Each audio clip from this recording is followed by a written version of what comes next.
Hey guys, welcome back to the channel. Well, this is a little Mustang update. As you can see, I've been busy this afternoon working on the old fastback, and I'm doing some more of this Holly Sniper installation, and I'm just working through it here, and I just wanted to give a little update of where I'm at.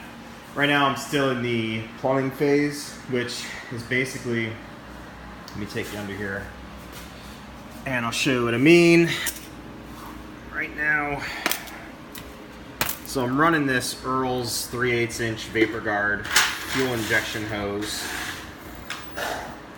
and I'm trying to really do a decent job of getting it attached and then doing extra reinforcement. The zip lines here are just for reference when I was actually attaching the hardline clamps there. That's the original. You can see the original steel fuel line running in line with this. I'm not using the original steel fuel line for this because the kit specifically says to use the 3/8 inch vapor lock hose.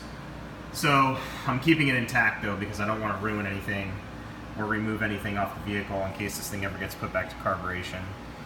Here's a little connection that I made up here. These are fuel injection hose clamps, and these are 6AN fittings, and this is a male-to-male fitting here. I just cinched these down, but essentially what I'm doing here is this is the fuel return line that runs back there. Tank still dropped. It runs back there into the tank, and the reason why I broke the line right here is because when I put this car up and it sits for any period of time, like a month or two at a time, or longer. I mean, this car is set for a year at least, not running. The gas at the bottom of the tank and in the system gets real bad. So what I'm going to do here is when I park this car and it sits again, what I'm going to do is I can break this fitting here, and I can put my inline pump on here, and I can actually drain my entire gas tank, because this fuel line, I actually ran in one of my previous videos, I outlined this. On the fuel return, it actually penetrates the top of the tank and it runs all the way through to the very bottom of the tank. So it'll act as a suction line, basically. And I can suction all the fuel out of the system right through here and then reconnect again. So when this is all said and done, this will be real clean. This will be all bolted up to the frame and bottom of the vehicle like this, and then protected. And then I'm going to shield it with some shielding. So that's that. So this is all just kind of roughed in. I'm going through and I'm setting up all the penetrations here to go through. So I'll show you in here. There's one grommet that I have set. The fuel return line is actually going to run through that other grommet right there, and then I'll disconnect that old AN fitting that I have there. Or maybe I'll just cap it off, because that's running into the old metal hose when I had the carburetor on here. So trying to protect all the penetrations anytime that any wires penetrate through. I also ran into a little bit of a hiccup. I got the wrong size. I mean, the way they size these kits is for standard exhaust. There's a hole. I fucked up that hole pretty bad too with the drill bit, but I actually ordered a step bit, so I'll be able to clean up this hole perfectly.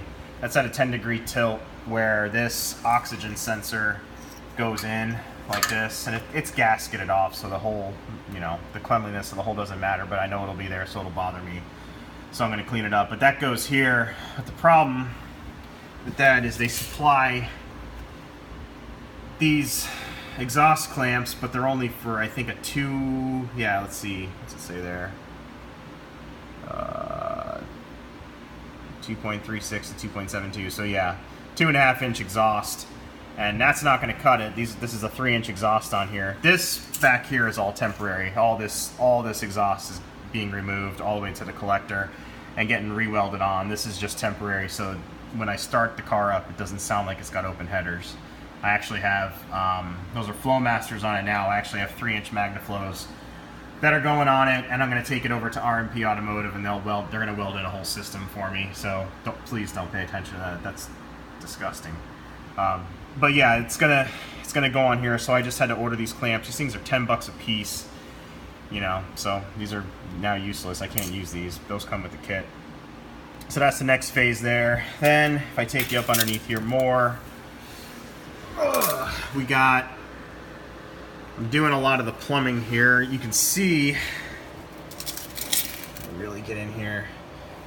Well, it's gonna be hard, but I'm trying to keep all of the lines and wires and everything away from these headers.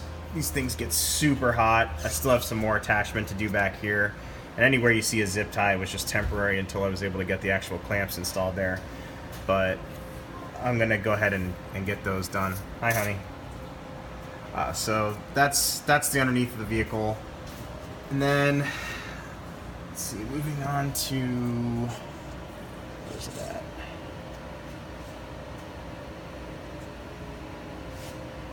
Over here. It's there. Oh. Let's get up here. I'll show you this. Here, sorry about that. Right there is where you see the fuel line coming through. So the fuel lines get connected to the two bungs on the back of the Sniper back there. You can kind of see them. So I was just getting that rough plumbing done. And then over here, this rat's nest of wires. This is all for the Holley Sniper. I started making my attachments and some of the final locations for these items back here on the firewall. That's for the main ECU wire. I have to put a retainer on that bend in the wire there.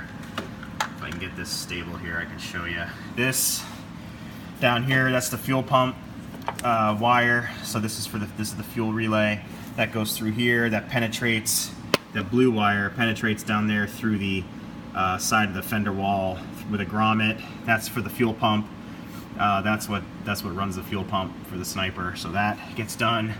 I started looming all the wire in here. Oh yeah, if anybody knows where to pick up this loom, please let me know. This is the nylon stuff. This is real nice.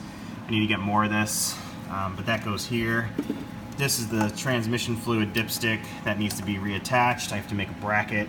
That'll go right there. That's by Locar. That's going into the FMX. So that's kind of loose. All these wires go to different things. Obviously positive, negative for the system. Some of these control each one of the electric fans. So each one wire goes to the ground switch on each one of the relays for the fans. Those are inside the vehicle. All this gets cleaned up. So there's a lot of stuff going on. Got the coolant temp sensor roughed in. It's going right here. It's obviously not tightened down yet. I have to seal that with, let's see, this stuff here. Some high temp thread sealant. So that's getting done. So little by little, this thing's going back together. It's just a matter of taking my time and doing it right. There's my Locar throttle cable that I put in. This fuel pressure regulator comes out. All these wires that are just kind of loose down here come out. I hooked up the new VDO electronic speedometer. That connection's been done at the transmission. I have to clip that off, continue with the retaining on the bottom of the vehicle. That'll be finished. So just a ton of crap. I mean, this stuff takes forever. If you're planning on doing a fuel injection installation, just plan on buying yourself a bunch of extra things like clamps, hose clamps, barb fittings. I had to buy 2 more of these Earl Vapor Guard fuel injection style barbs that go into the fuel injection hose. I went through the throttle cable bracket dilemma of buying too many throttle cable brackets to find the right one that fits. You're going to need a bunch of different things like some of these stainless steel self-tapping screws to attach these brackets to the bottom of the vehicle. I would recommend getting a bunch of different sizes, so 1/2 inch, 3/4, 3/8. These things come in handy. They're rubber insulated so they don't pinch the hose. So you got to just do that. Have a bunch of zip ties for temporary connections. Obviously wear these. If I didn't wear these today, I would have had a ton of the metal shavings you see all over the place in my eyes. Just a bunch of random shit. So if you're prepared, if you're going to be doing a fuel injection installation, just whatever the cost is, add $500 to it, and that's what it's going to be. So that's the status of the Mustang. Hope you guys are having a good Sunday. Remember to rate, comment, and subscribe if you want to see more videos. My plan is to get this thing on the road by the fall. That's the idea. I want to get it all done and on the road and get the exhaust done, and then finish it up. You can see in here real fast, it's not always the pretty stuff, you know. Sometimes this is all taken apart, that all gets rewired. There's the VDO gauges. Nitrous came out of the vehicle, so I need to build a new panel for the center console.